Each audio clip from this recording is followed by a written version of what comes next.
소설 빙점의 작가 미우라 아야코는 20대에 폐결핵으로 인한 척추골량이 발생해서 13년 동안 요양 생활을 했습니다. 무신론자였던 그녀가 요양 중에 예수님을 만나게 되었고, 그리고 나서 쓴 시가 있습니다. 아프지 않으면 하는 제목의 시입니다. 아프지 않으면 드리지 못할 기도가 있다. 아프지 않으면 듣지 못할 말씀이 있다. 아프지 않으면 접근하지 못할 성전이 있다.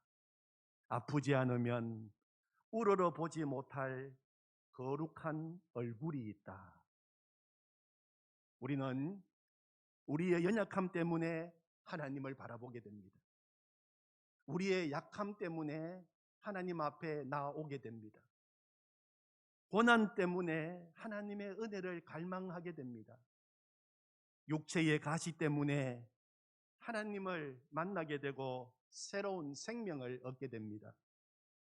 인생의 문제 때문에 하나님을 의지하게 되고 하나님께 기도하며 주님과 동행하는 삶을 살게 됩니다. 저는 목회를 하면서 많은 분들이 인생의 고난과 연약함으로 말미암아 하나님 앞에 나오게 되고 예수님을 만나 인생이 변화되고 삶의 평강과 기쁨을 누리는 모습을 많이 보았습니다. 내가 지금 당하고 있는 그 고난, 그 문제만 바라보면 너무 고통스럽고 힘든 일이지만 그 고통 때문에 주님을 찾게 되었고 주님 앞에 나와 주님을 만나게 되었으니 믿음의 눈으로 바라보면 그 고난이 축복이었다고 고백할 수 있는 것입니다. 이번 코로나19의 긴 터널을 지나면서 이 고난으로 말미암아 우리가 더 주님을 찾게 되고 주님 앞에 나와 주님을 더 뜨겁게 만날 수 있게 된다면 우리가 지금 당하고 있는 이 고난이 우리에게는 은혜입니다. 그렇게 고백하게 해 주실 줄로 믿습니다. 오늘 우리가 함께 읽은 누가복음 본문에는 자신이 가진 인생의 문제로 말미암아 예수님을 만나게 된 한 사람이 나옵니다. 예수님께서 그라사 지방에 가셨을 때 한 사람을 만나게 되셨는데 그의 상태는 아주 심각한 상태였습니다. 귀신 들린 사람이었습니다. 27절을 보십시오. 예수께서 육지에 내리심에 그 도시 사람으로서 귀신 들린 자 하나가 예수를 만나니 그 사람은 오래 옷을 입지 아니하며 집에 거하지도 아니하고 무덤 사이에 거하는 자라. 예수님이 이 사람을 만났을 때 그의 삶은 말로 다 할 수 없는 비참한 삶을 살고 있었습니다. 그는 오랫동안 옷도 입지 않았습니다.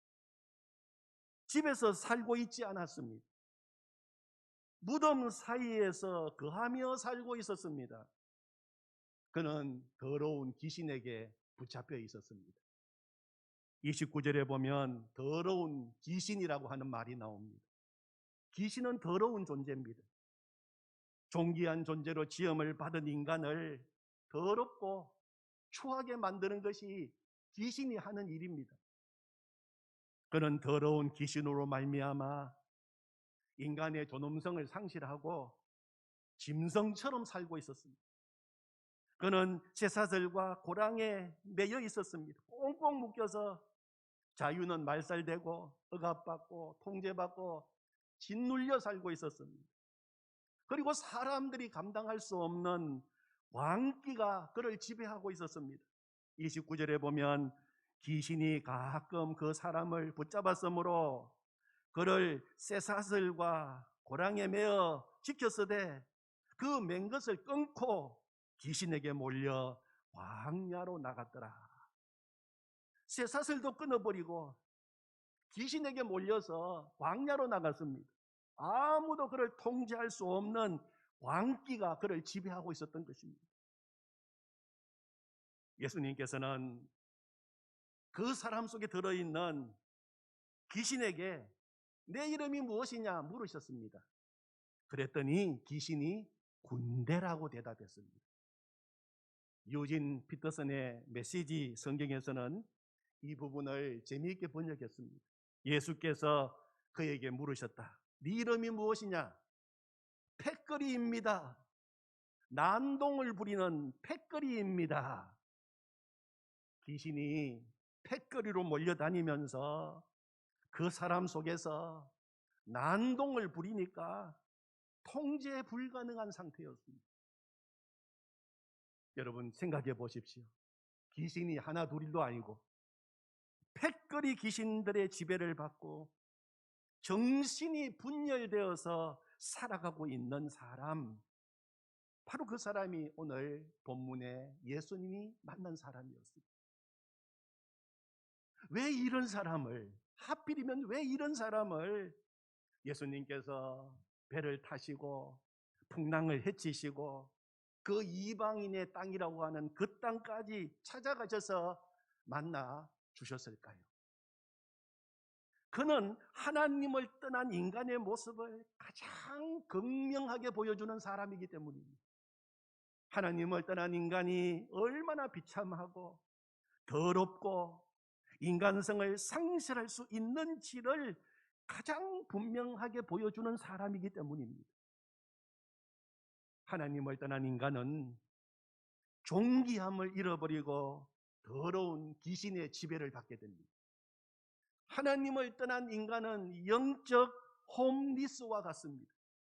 하나님을 떠난 인간은 생명을 상실하고 무덤에서 사는 인생, 살았으나 죽은 인생입니다.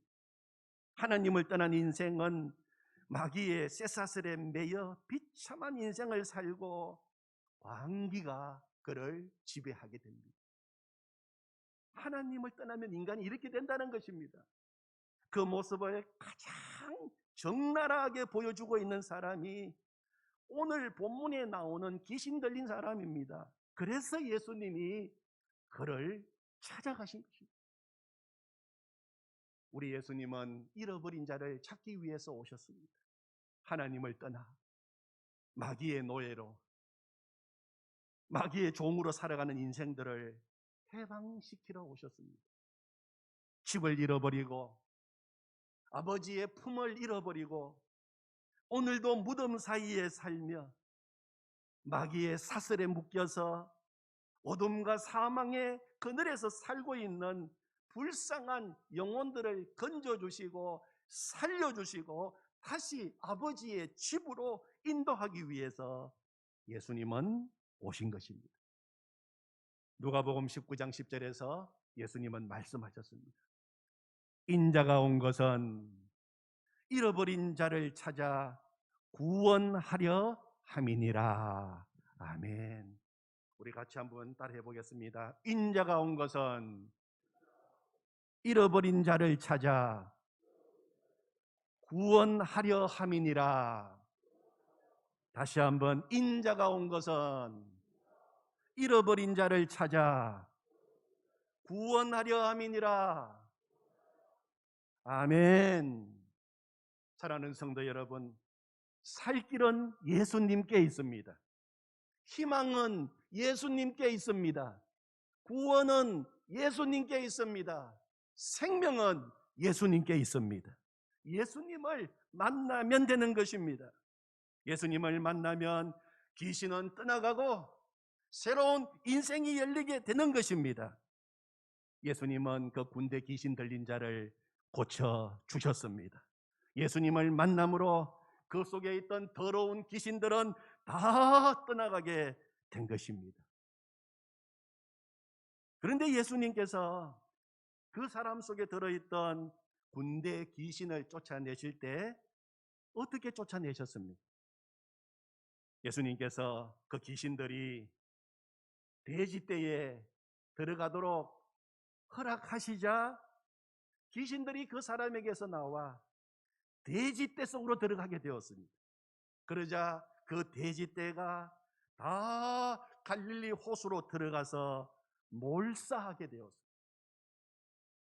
마가복음 5장 13절에 보면 그 돼지떼의 수가 거의 2,000마리가 되었다고 기록하고 있습니다. 우리 예수님은 귀신 들린 한 사람을 고치기 위해 2,000마리의 돼지떼도 아끼지 않으셨습니다. 우리는 이 본문을 읽으면서 질문을 가지게 됩니다. 와, 어떻게 그렇게 하셨을까? 귀신 들린 한 사람을 구하기 위해서 2,000마리의 돼지떼와 바꾸시다니, 그 귀신 들린 사람이 그토록 소중한 사람이란 말입니까? 사람들은 이미 그를 인간으로 대우하기를 포기했고 아무 가치도 없고 쓸데도 없는 사람이라고 생각하고 있는데, 어찌 예수님은 그런 사람 한 사람을 구하시기 위하여 그 많은 돼지떼를 죽도록 하셨을까? 믿어지지 않는 일입니다. 그런데 그것이 예수님의 마음이셨습니다. 그것이 우리 하나님 아버지의 마음이셨습니다. 그것이 우리를 바라보시는 예수님의 마음이셨습니다. 예수님께서는 누가복음 9장 25절에서 이렇게 말씀하셨어요. 사람이 만일 온 천하를 얻고도 자기를 잃든지 빼앗기든지 하면 무엇이 유익하리요? 이 말은 한 생명이 천하보다도 귀하다는 이야기입니다.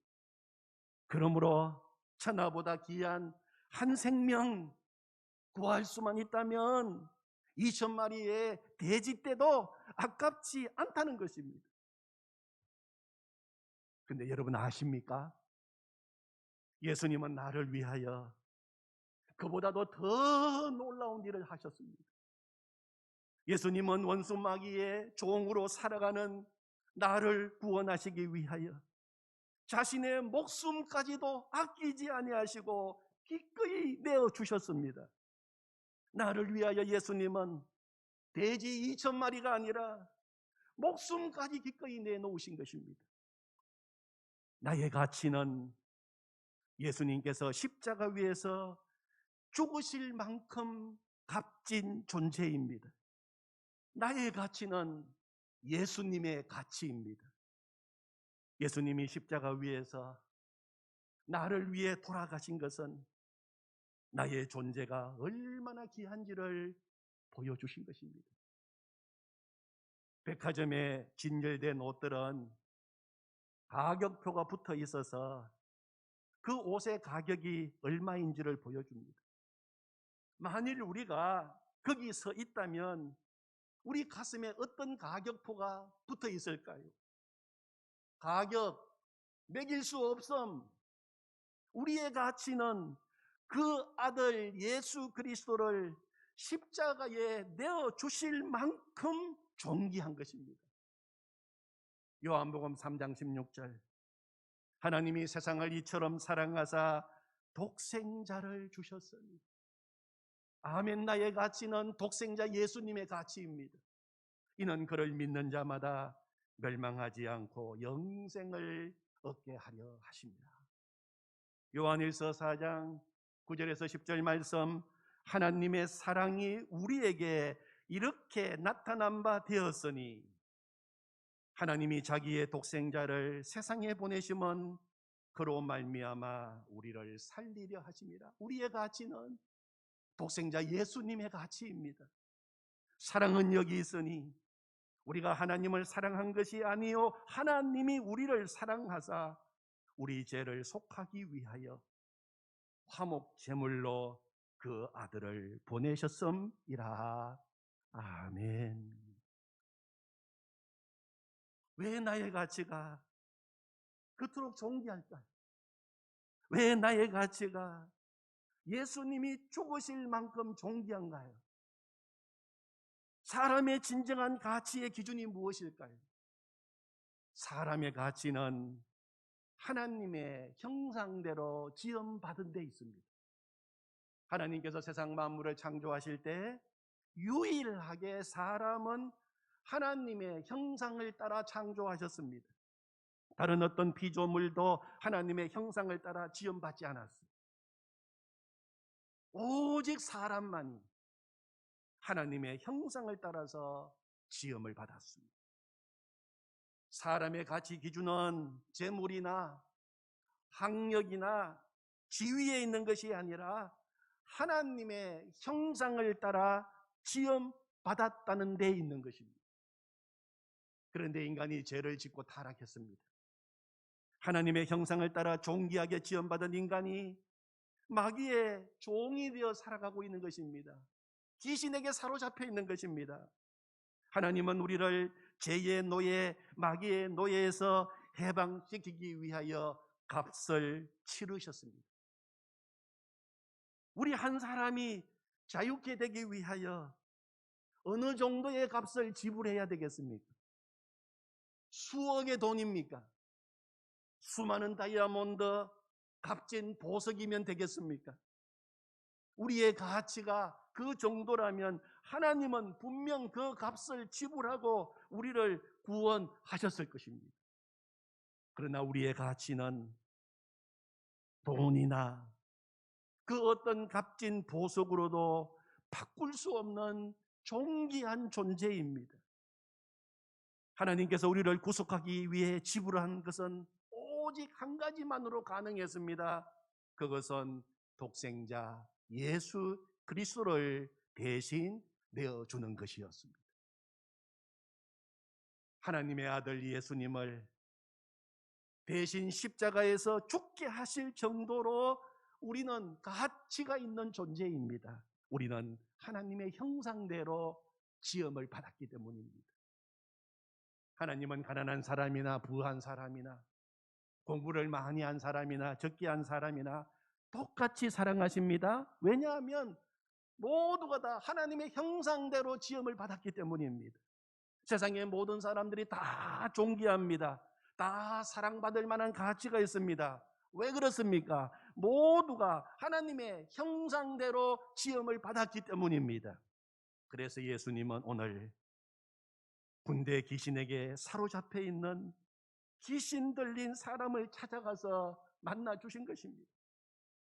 그가 더러운 귀신에 들린 사람이요, 집에서 나와 옷도 입지도 않고 무덤에서 사는 사람이요, 철저히 사회와 격리되어 살아가는 버림받은 인생이라 할지라도 존귀하게 대해 주신 것입니다.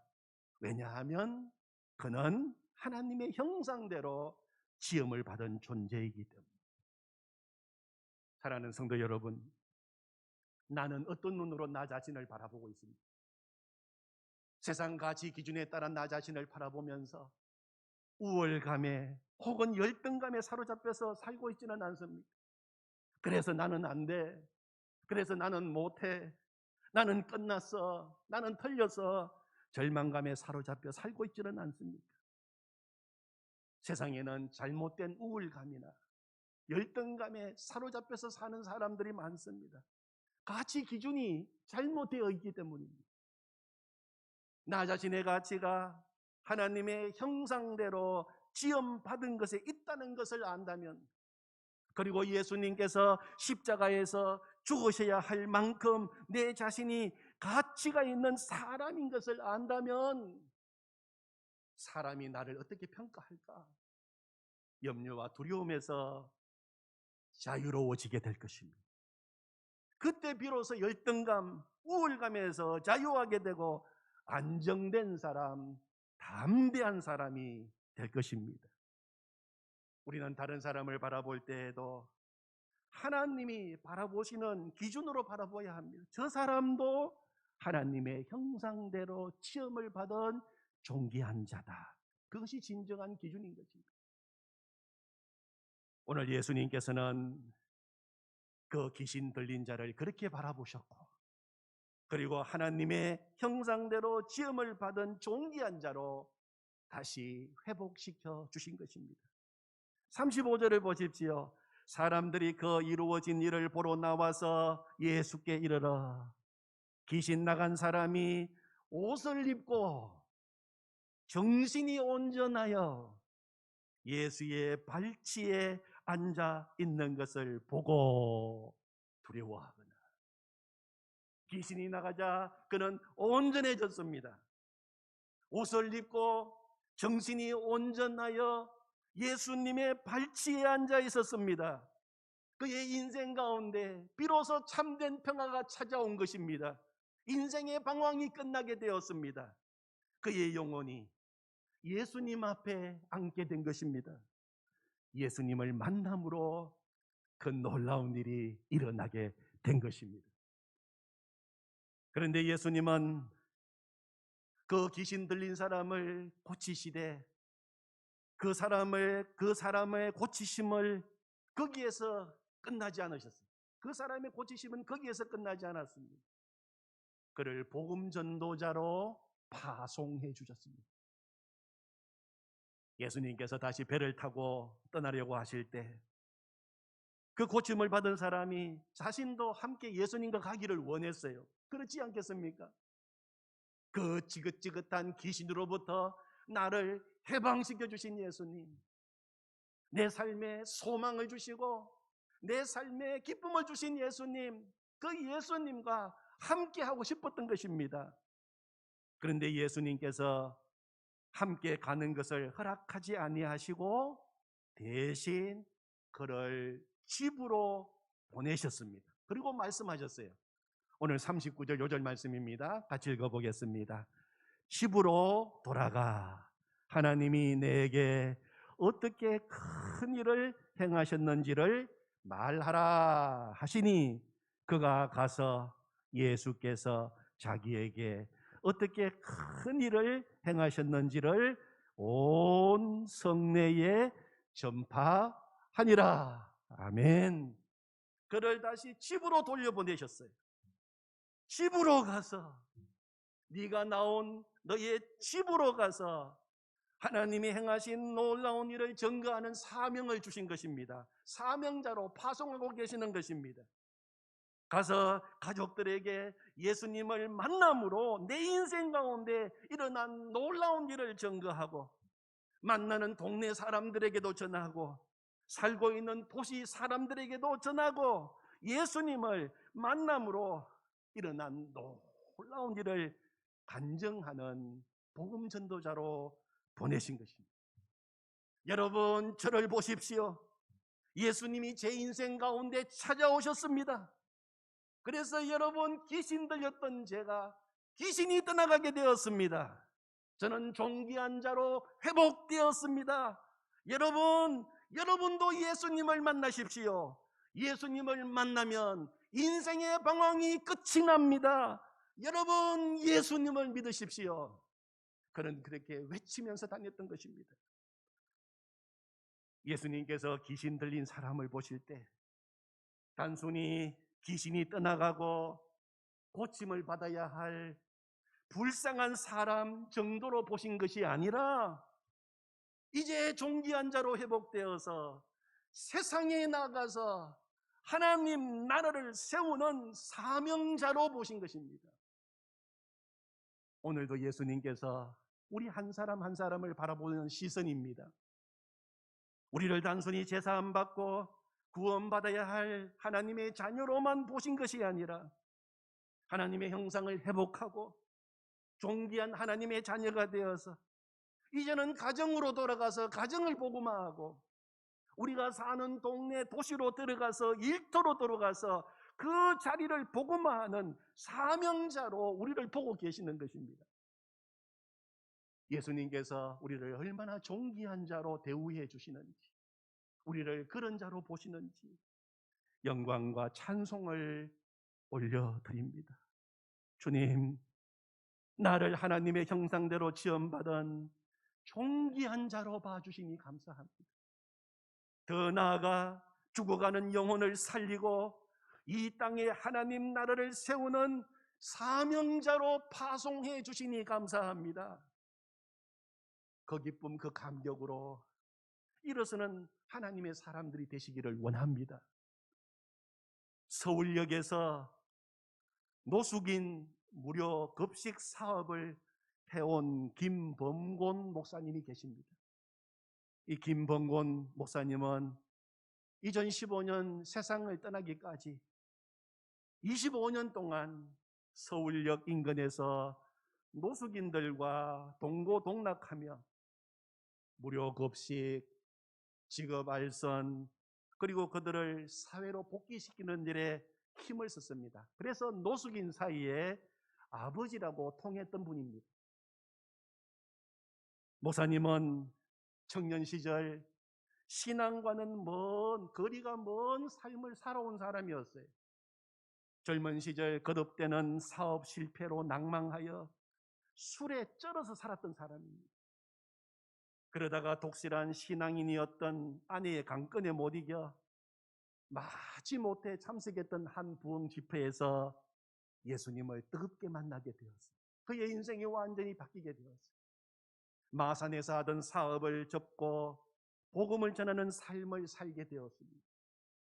그리고 89년부터 서울역 노숙인들과 어울려서 함께 살고 복음을 전하면서 무료 급식 사역을 시작했습니다.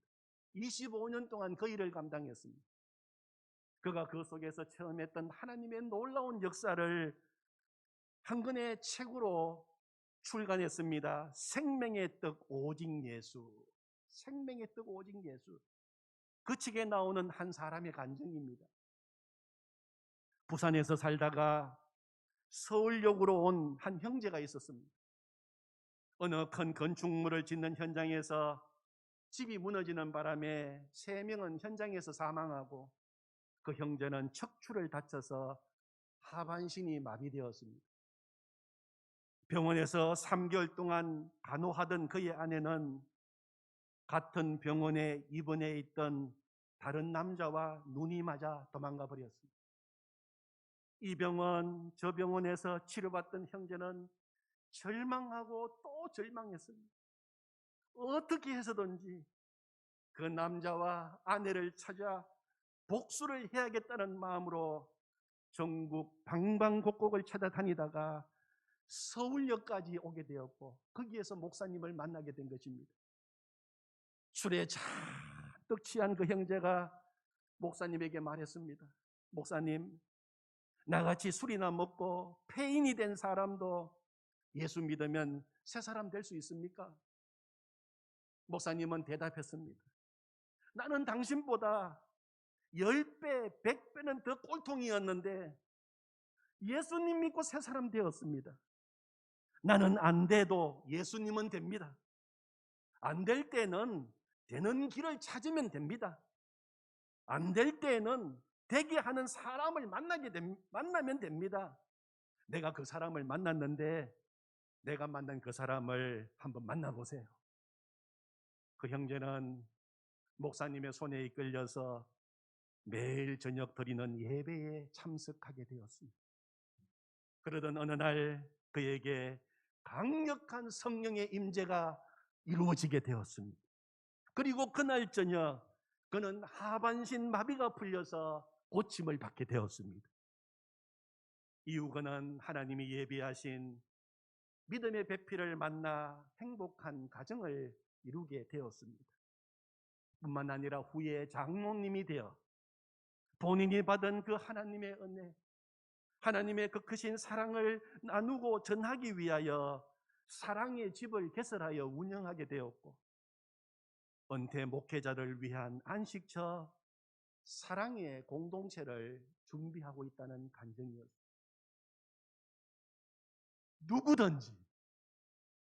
누구든지 예수님을 만나 예수님을 내 인생의 주인으로 모시면 예수님이 역사하셔서 얼마든지 새 삶을 살게 된다는 것입니다.